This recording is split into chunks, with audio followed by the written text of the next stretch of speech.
মাত্র 3টি উপকরণ দিয়ে এই মজার ডেজার্টটা যে বানানো যায়, ভিডিওটি না দেখলে আপনি বুঝতে পারবেন না। রেসিপিটি প্রথম থেকে শেষ পর্যন্ত দেখার পর আপনার কাছে মনে হবে এক্ষুনি বানিয়ে ফেলি।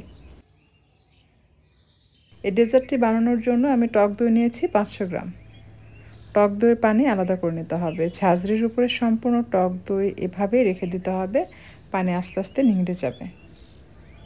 গুঁড়া দুধ নিয়ে নিচ্ছি 1 কাপ, আর তাতে পানি দিয়ে দিচ্ছি 1 কাপ, দুটোই সমপরিমাণ নিয়েছে।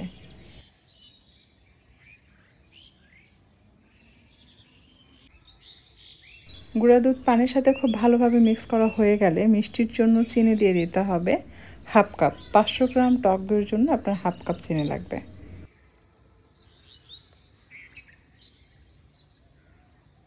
চুলা ধরিয়ে মাঝারি তাপে অনবরত নেড়েচেড়ে এটাকে ঘন হয়ে আসা পর্যন্ত জাল করে নিতে হবে। যখন এরকম ঘন হয়ে আসবে সেই পর্যায়ে চুলা বন্ধ করে দিতে হবে।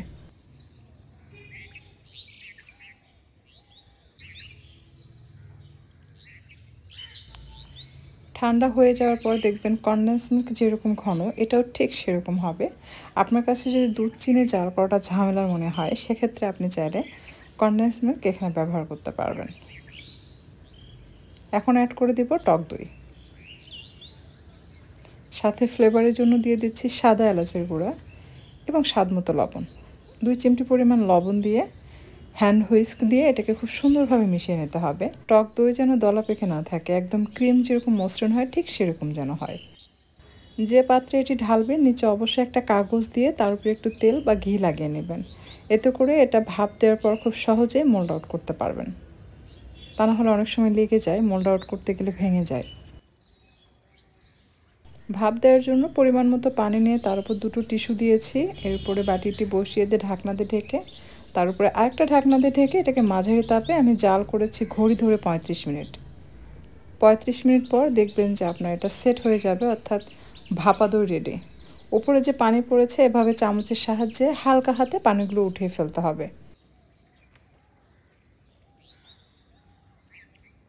ফ্রিজে রেখে ঠান্ডা করে আমি এটাকে মোল্ড আউট করে আপনাদেরকে দেখিয়ে দিচ্ছি। মোল্ড আউট করার পর এটার লুক দেখুন, আপনার দেখেই বানাতে ইচ্ছে করবে। আমি উপরে সামান্য পরিমাণ পেস্তা বাদাম কুচি দিয়ে গার্নিশ করেছি। এরপর আমি পিস পিস করে আপনাদেরকে কেটে দেখাচ্ছি। তো এটার আউটকামটা এতটাই সুন্দর আসছে যে বলার বাইরে।